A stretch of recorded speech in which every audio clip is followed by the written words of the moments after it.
What up? What's up?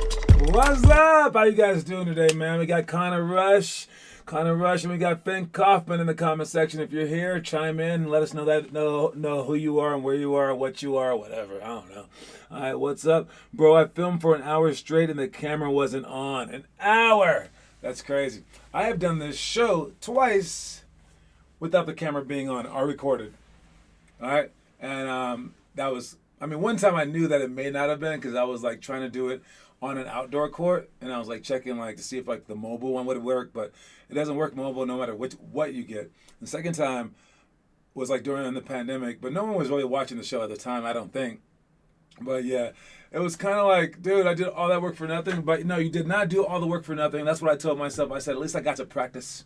All right, so at least you got better. And heck, like I mean. Just post something and tell us how much work that you did. So honestly, I don't need every single second of your guys' workouts. I will believe you. All right, and if you go on there every single day and you're just like, yeah, I just did an hour and a half of planks and 12 hours of running miles and then 15 hours of dribbling, and that's all that you say, maybe I wouldn't believe you, but maybe if you were sweating, possibly. But then, after every single day of doing this for a year and you're not any better, I'll be like, yeah, you were lying. So if you are getting better, I mean, hey, that's proof in the pudding. So post something, and just say what you did. But if you can post the whole thing, that's cool too. All right. It was during Christmas break, right? During Christmas break. No, this was during when I was at Ian's house. During the summer, that's when I did it. But during Christmas break, did I do one like that? I don't think so. I've done one on mute the whole time because no one was here to tell me that I was on mute. Yeah, it just sucks because it looks like I didn't do anything. Yeah, no, we know that you do stuff. We know that you're getting better. We will believe you, and you're doing more than everyone else. But if you can post the whole thing, if you can post the whole thing, all good. If you can't, it's all good too. All right, you just don't feel pressure to post every single second. All right, that's what I told Finley, because again, we're not trying to start like a film company. We're trying to start a basketball company, right? So in the end, if you're working out and you absolutely can't do the extra, it's okay. Anyway, what's up, Calais Paplo? You're gonna be our phone call later on. That's dope. Okay, so Calais here, and we're scheduled to call her about halfway in between. So we'll talk to her then. Anyway, let's begin real quick. We got the playoffs coming up. Playoffs for the Jam Basketball League this weekend, right? And we won't find out our schedule till like Thursday night, so heads up for that. So it could be at any point in time. Probably going to be Saturday. That's what I'm guessing. Okay, because Saturday is if we win, then we probably play like either Saturday night or Sunday. All right. So I'm guessing like first half of the day on Saturday. If you had to guess a time, but we won't know until Thursday, and then on Friday, always someone's going to argue saying, we can't do it that time. And then they're going to be like, all right, Fat the All-Stars, your time was 5 o'clock. Now your time is 3 o'clock or whatever. It happens all the time. So just get used to it. It is what it is. And we're going to play however we have to play. All right. Then the next thing is we have a new kid showing up tonight. His name is Jake. So we're gonna have 2 Jakes in the program possibly. Is there room for 2 Jakes? I don't know, but we will find out. All right, and he'll come today. He's a 5th grader, but so make him feel welcome. By making him feel welcome, I mean go as hard as you possibly can and show him what kind of business that he's up to. All right, and then we will get the right kind of people. If you screw around the day that someone else comes and they join because they like the screw around version and they start to screw around when they actually join, it's your fault. If they're scared off by the screw around people and we could have had someone amazing, well, that's your fault. If you go hardcore and they leave because you're hardcore, Well, good. We don't want them anyways.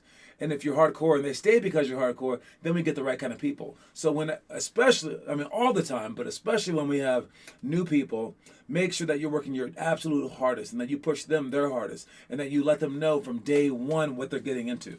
All right. And then the last thing is the NBA game started last night and my Lakers lost.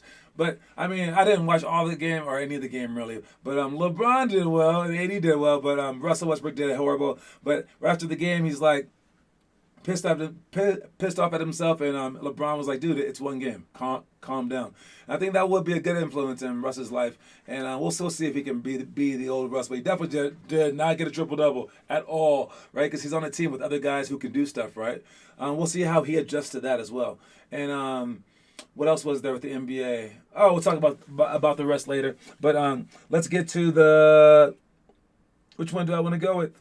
Let's just start with the first workout real quick. All right.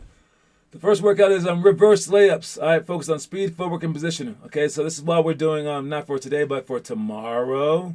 All right, and this is one of our warm-up drills that we do before game start. And for reverse layups, make sure that you dribble in, step with the outside leg, and dribble with the outside hand at the same exact time. Then you protect the ball on the outside like this and high during your 1-2 steps so that you can protect it. And then you get 1-2 steps with the ball in both hands. That's the main part. And then you want to finish on the opposite side with the inside hand. Clay and I were talking about this, and she was like, "Why would you do that?" I don't know. we see Michael Jordan do stuff, and we see him act successful with it, and then we copy off of him. And I know for a fact, as I'm defending someone, if they open up and shoot with the opposite hand, I'm blocking them so hard, and they are usually like some young kid, or like some person who just can't play basketball. Usually, when they open up. Unless they're flying through the air, doing like a Dr. J or something like that. But usually your shoulders are protecting the ball from the person, so you don't want to turn.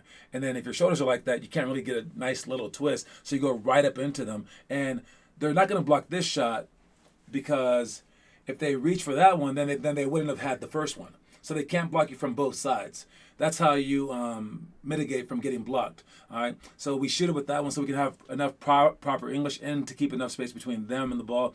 And in the end, again, like when people shoot the Michael Jordan one, the regular way, like if you dribble in baseline with the right hand and go up like this, and they shoot the one right in my face, I can't block it. I feel like if I did block it, I would just foul them. The other one, I blocked that to oblivion every single time. So maybe it's like a above the rim sort of game or something like that. I don't know what girls would do in girls basketball. I'm not sure if it's a different game in that regard. But I do know which one I appreciate when the offense does it when I'm on defense. And I do know which one I can do on offense with no one blocking it. And in the end, I copy off greatness. And if Michael Jordan and like literally every other NBA player does it, I do it like that. And the times when they are opening up, it's something completely different. All right. Productions, one of 365 of watching the live stream. Nice. Golden State ball movement was insane. Oh, it was pretty good. I saw bits and pieces of it. They were passing the heck out of that ball. I'll be on, haha. I'm at the mall feeding my shoe addiction, and I brought my AirPods. Don't worry, I'm prepared. All right.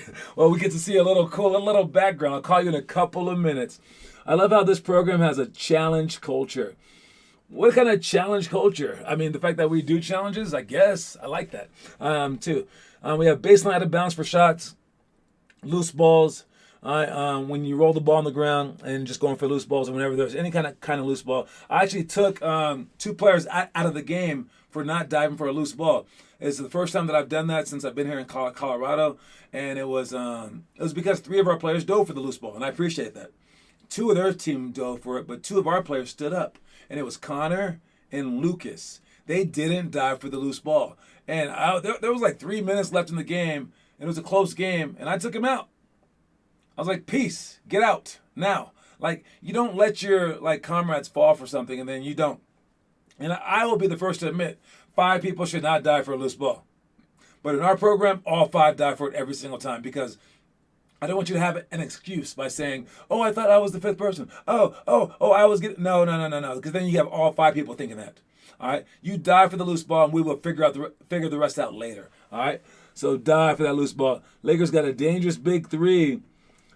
People create random challenges. Oh yeah, I like that too. I have the coin locked, so now I'm filming 45 minutes. All right. And then the last ones that we have are press break walkthrough.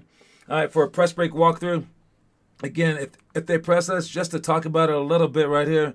All right. If they're pressing us, we have to make sure that we, one, take the ball out of bounds, and two, we cannot get close.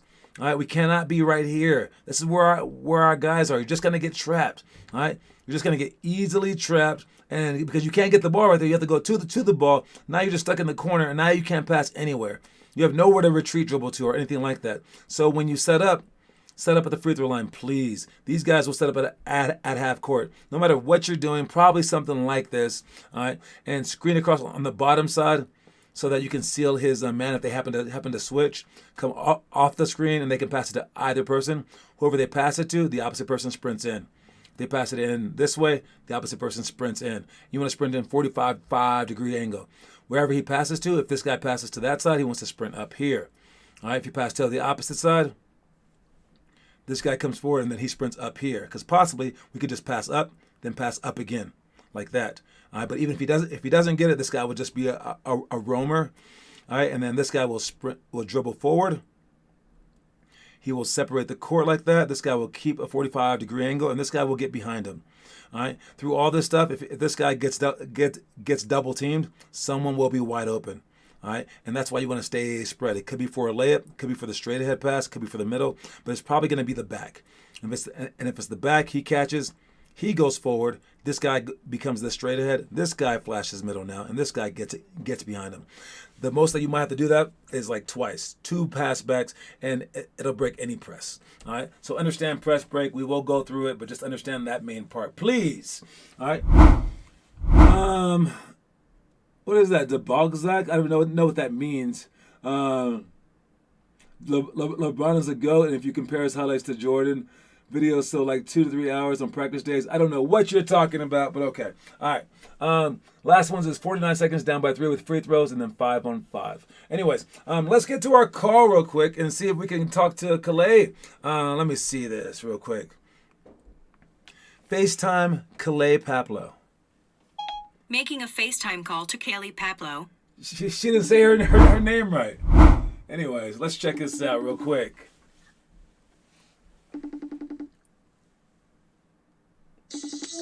Yo. What's up, Coach Calais? How you doing? What's poppin', y'all? So which mall are you in right now?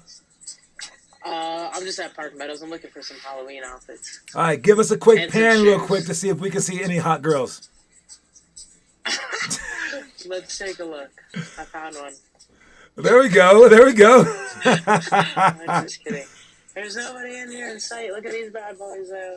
Oh, they're in a case? I might need Dang. them, but they're $220. Yeah, it's a little too steep for my blood, man. You guys can you guys send me some money so I can purchase some? Just kidding. We were actually thinking about creating some 50 All-Star shoes, and I was gonna do the whole logo and everything like that.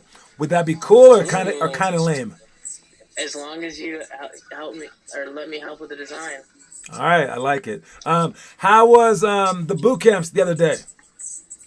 Boot camp was good. We had Blaze, Connor, and Andrew were there, and I hopped in for a little bit because I was feeling a little sparky this morning. I heard that Ellie got hurt. Oh, but yeah, I think she smashed her finger in the shooting gun. Yeah, we got to be more careful, or at least train her better or something.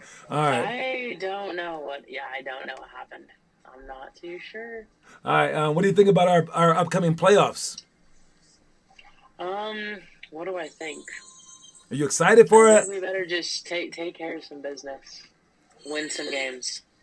All right, I'm down with that. I feel like everybody's kind of coming along slowly but surely, playing a little better. At least the little guys too. I think are finally kind of getting the hang of it. By far.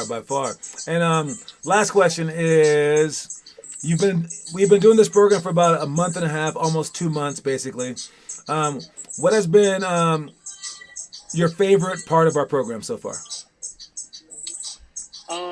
I'd honestly just say watching kids and individuals progress, like shout out to like Rohit, to be honest. Like that kid, he's kind of been putting in the work, posting more homework, doing more videos, showing up to stuff. And I think like we saw some highlights of him in that last game, like getting an O board, putting it up with, you know what I'm saying? Like just watching kids progress and grow as basketball players has been my favorite thing. I would say same here. That's awesome. All right, you got anything else for us? No, just come ready to ball. Have a good practice tonight. I won't be there, but I'll see y'all Friday, and then we got playoffs this weekend, so let's take care of some business. All right, well, thank you for joining us, homegirl. We'll talk to you soon. All right, later, y'all. All right, peace. All right, that was Calais Paplow, Coach Calais right there. And let's see, do it. I'll buy them as long as they are Kyrie's. It's funny, the shoes that I was gonna buy, like way back in the day when we first started, were gonna be. I was thinking, okay, it has to be someone who will like stay in the NBA for a long time. I was thinking, right? Some like superstar who is just at the beginning of his career who would never get hurt. That's what I said. And the player that I chose was Derrick Rose because he was coming off of his MVP season. Then within like 3 months, he got injured. And I was like, what the heck? So we actually did start ordering him. And I had a pair, but yeah, we couldn't go down that route. So I basically jinxed Derrick Rose, and I'm sorry. I'm sorry, world. All right. Let's see. Jordan 1s, maybe. Or 11s. I see you. All right. Let's check the quote of the day real quick. And we have, your actions define your results. Well, duh. Dang. All right, and I put Atlas up there carrying the world because you carry your own world, man. Like your actions, not other people's actions, man. They define your results. You're going to be given like, good things and bad things in life, and they basically equal out, trust me, okay? Because like, I was talking to someone earlier today, and they were like, man, you really got your life made, man. You're doing your passion. And I was like, yeah, but I'm also very, very privileged. And because I'm a huge, tall guy, black dude, really athletic, and I was like, I was given a Montessori school when I was really young, so I became like pretty smart because of it, right? So I got to creatively come up with a way to use my passion to make money in life. Not everyone is as lucky as I am, and usually you're used to hearing that word privilege when it refers to white privilege, right? But so look at that. That means that I'm not white, so that means that I have all this anti-privilege now, right? But it equals out. It equals out. And maybe you don't have like certain strengths. Maybe you're not tall, but you're smart. Maybe you're not tall or smart, but you're handsome maybe, all right? All right, whatever it may be, you use your strengths and you focus on your strengths rather than you focus on the bad parts of your life or the people trying to hold you down, like the haters or people going up against you, all right? So it's your actions. That's the most important part about this phrase right here. Your actions will define your results. So if you want to be great, all you can do is be great within your realm, but reach your ceiling. All right. So aim for that ceiling and go as hard as you can for that ceiling, and then go get it, baby. All right. Okay. I need to go to practice. Well, we will see you then. Wish injury upon us, so we will be safe then, John. Maybe, possibly. All right. The middle school stuff, real quick. We got Buffalo layup drill.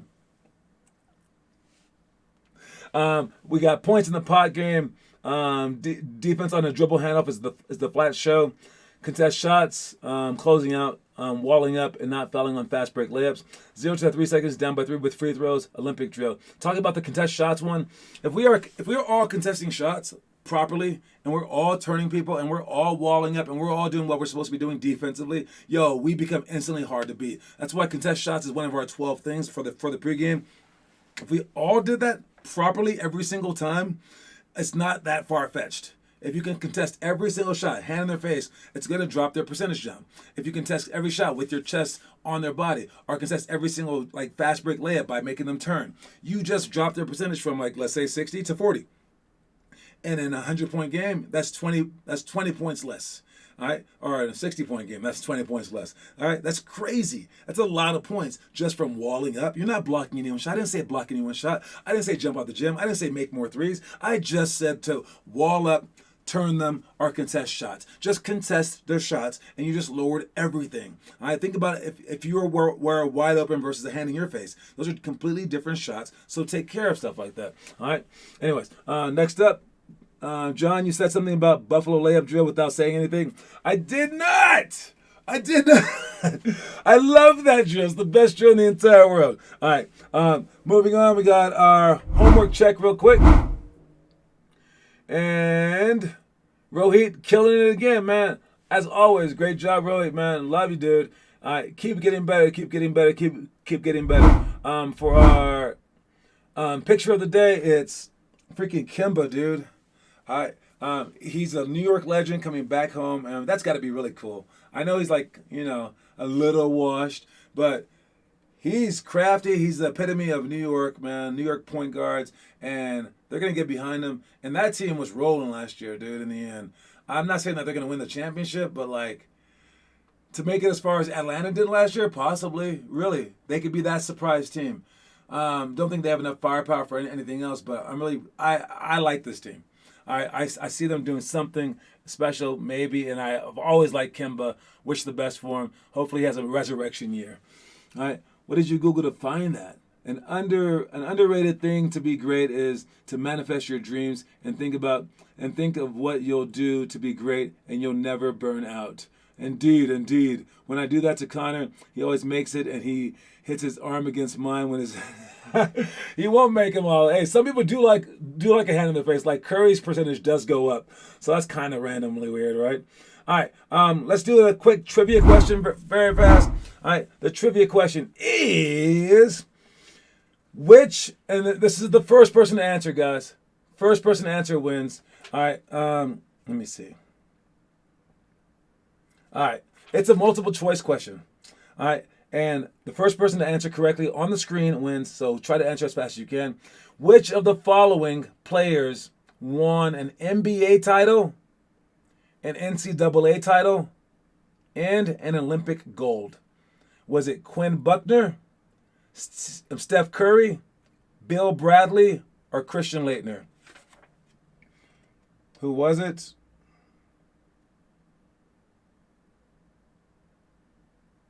Oh. All right. Who was it? Which of the following players won an NBA title, an NCAA title, an Olympic gold medal? Was it Quinn Buckner, Steph Curry, Bill Bradley, or Christian Laettner? Which one was it? Nah, bro. J.R. Smith? Nah. Oh, J.R. Smith does love shots in his face. And that is the answer.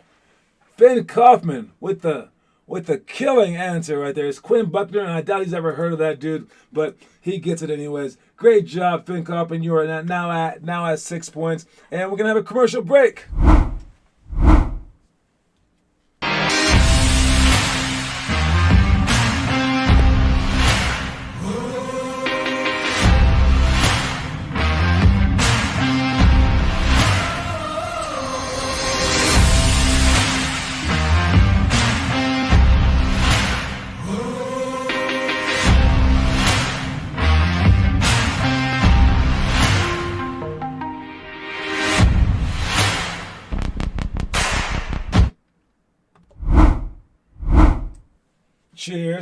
Cheers.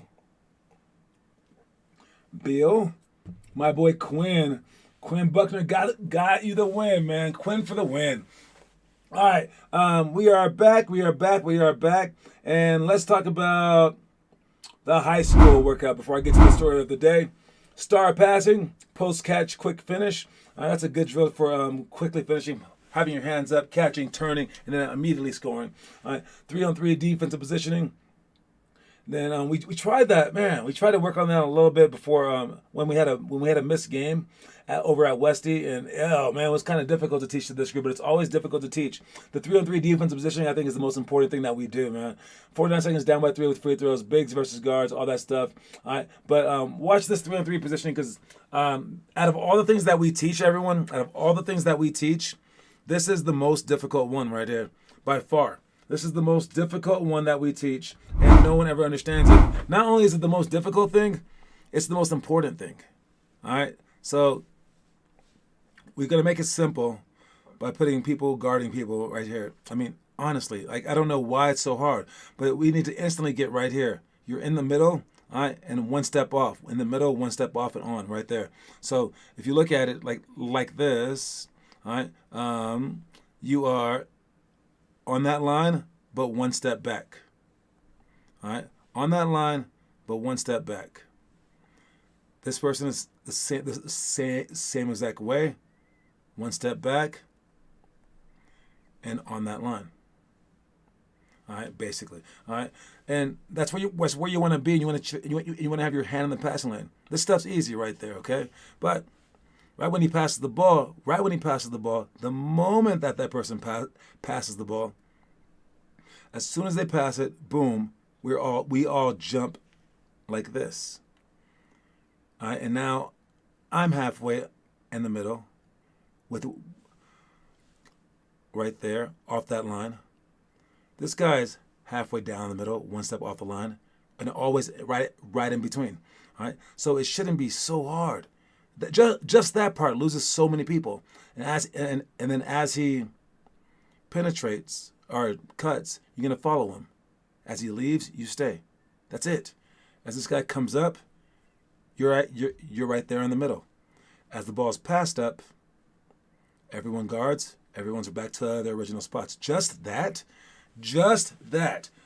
There's so much more to defense too. So much more. But just that, if we learned just that, we would beat like 50% more teams. It's crazy. So please understand that. Try to do that. And whether we practice it in person, or on the screen, or like wherever, we always suck at this. Like we being forever, for like 10 years that I've run this program. So we need to figure this out. And maybe it's just not possible for young kids to figure this out. And they can only do it with high schoolers. But I've done it with 5th grade girls. So I know that it's possible, even though they are way smarter. Anyways, story of the day.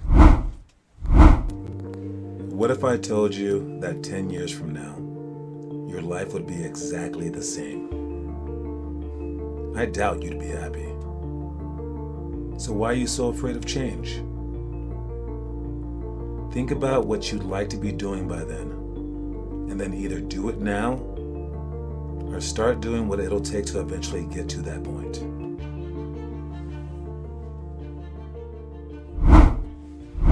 Yeah, so I mean, everyone's afraid of change. Dude, so many people are afraid of change. Anything that's like different than what they knew before, they are scared of it. And if you want to create something that's amazing in your life, start envisioning that now. And if you're like, where I am right now is perfect, like, then you're a weirdo. All right. If you're like, no, I'm as good as I want to be in basketball, or I'm as smart as I want to be in school, or I'm as far along as I want to be in life. I have as much money as I want to have. Whatever it may be, whatever your goals are. If your goals are just like the right now goals that are good enough and you're content, that's a weird life to live. So if that is your life, I'm not talking to you. But if you want more out of life, you got to start picturing it now and doing something to either change your life to that immediately, or to start taking the steps to change your life to that. So if you're like, yeah, like what do you want to be like when you are in the NBA? How much work do you want to do when you're an NBA pro? Because all you guys are going to the pros, right? Or at least D1, right? So how many hours a day do you want to work? How many extra hours a day do you want to work? I mean, besides practice will be 2.5 hours. You want to be the kid that works for 10 minutes a day? 2 hours? 3 hours? 4 hours? Whatever. Okay? Let's say that it's 3 hours. 3 hours is the goal. I want to work 3 hours a day once I hit college basketball. Once I'm a D1 player, I want to work 3 extra hours a day. All right? Because that's what someone would have to do to make pros. All right? I didn't do that. But 3 hours a day, once you're already in college, okay? You have the time. It's only so many classes. All right? 3 extra hours a day. To be that person, you can't just do it on the spot. You have to build up to it. So, and if you're, let's say, a 7th grader right now, all right, that means that you have 6 years, all right, or a 6th grader kind of. You have 6 years to improve on that, all right. And if you start right now, that means that you have to at least do 30 minutes extra a day. Then when you're in 7th grade, you do an hour a day, all right. Does that add up? Yeah, all right. Then when you're a 9th grader, you do an hour and a half work a day, or an 8th grader, sorry. Then when you're a 9th grader, 2 hours of work. Then when you're a 10th grader, 2.5 hours of work. 11th grader, 3 hours of work, and now you're doing it. All right, and I was a year off, but whatever. All right, and you want to inch up to it, but that means that for you ninth graders, you should already be doing like an hour and a half extra per day. All right, and if you think that the homework is, it's too much right now, well, it just gets harder for college. All right, everything gets harder. So if you can't do it now, you'll never be able to do it. If you're a second grader and you can't do it now, life will never get easier as a second grader. Your school is so easy right now compared to the rest, right? So start doing it right now so you can have a chance to do it in the future, okay? Change who you are right now so you have a chance to do it in the future. I mean, private, Catholic, charter, public, or whatever. Read my comment on the video. Where you go, Rohi, what type of school is non-what? Is it nai-what? But yeah. All right, anyways, you guys. Great job, great job, great job. Don't forget that the quote of the day is, your actions define your results. All right, your actions define your results. I say do the most work once your body is changing, but as early as can be, because farther in high school you have more homework. Hey, in college you have even more homework. So if you can't do it now, you won't be able to do it then. And when you're an adult, life gets even more busy. Crazy, right? This is as easy as life will ever get for you. It only gets harder. So good luck, you guys. All right, and I will see y'all at practice. See y'all in the homework section for posting. See y'all soon. Anyways, peace, everybody.